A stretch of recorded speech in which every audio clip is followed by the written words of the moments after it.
Thomas was an American engineer, specifically in mechanics and chemistry. He played a major role in developing leaded gasoline and some of the first chlorofluorocarbons, CFCs. In the US, these were known by the brand name Freon. Both products were later banned from common use due to their harmful impact on human health. This guy was such a top-tier inventor though, he was granted over 100 patents across his career. Now you're probably wondering, how did gasoline or CFCs kill him? Well, they actually didn't. In 1940, he was diagnosed with polio and became severely disabled. He then created a system of ropes and pulleys to lift himself out of bed. Now, I actually studied pulleys at school during A-level mechanics, and that shit was mad confusing and difficult, so I can only imagine poor Thomas must have miscalculated somewhere.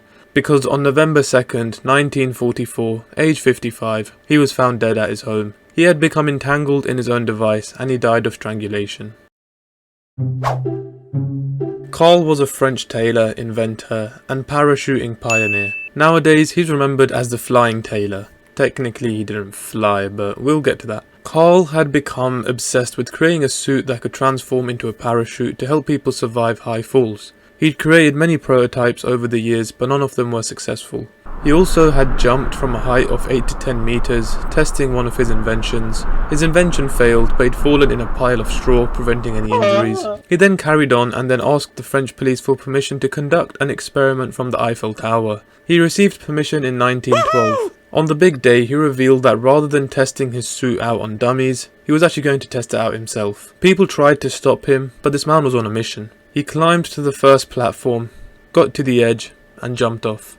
His parachute didn't open, he went splat on the ground. His body was carried out by police. There's actually a video online of the entire jump. If you guys are interested, you should go definitely watch it. Poor guy.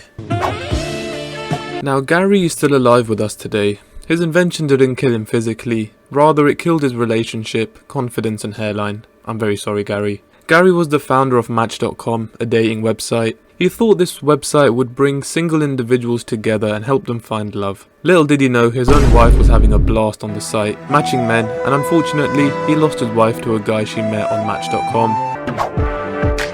Max was born in Tyrol and studied physics at university. He served as an aerial observer in the First World War. After the war, he became a freelance science writer. He wrote books about rockets in space, space travel, etc. In 1928, he worked on rocket-powered cars and aircrafts with his buddy Fritz. After the Great Depression, their business collapsed and Fritz left for the US whilst Max carried on the work on his own. During the year 1920, Max was focused on liquid-fueled rockets. A month later, an alcohol-fueled rocket exploded on his test bench in Berlin, killing Max. Maria was a pioneer in radioactivity. She was the first woman to win Nobel Prize and then the first woman to win it twice. She invented the theory of radioactivity, then she discovered polonium and radium, and then she conducted studies into treating neoplasm using radioactive isotopes.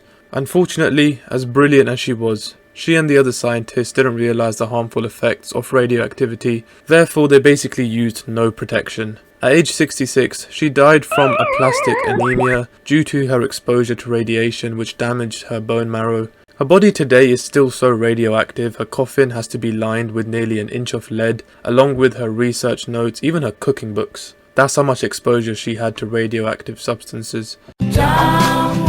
Jimi was an English entrepreneur. He gained his wealth by manufacturing these things, the Hesco-Bastion barrier system. Jimi technically didn't die from his own invention, but in 2009, due to his newfound wealth, he bought the company Segway. Next year, he accidentally drove his Segway off a cliff and died.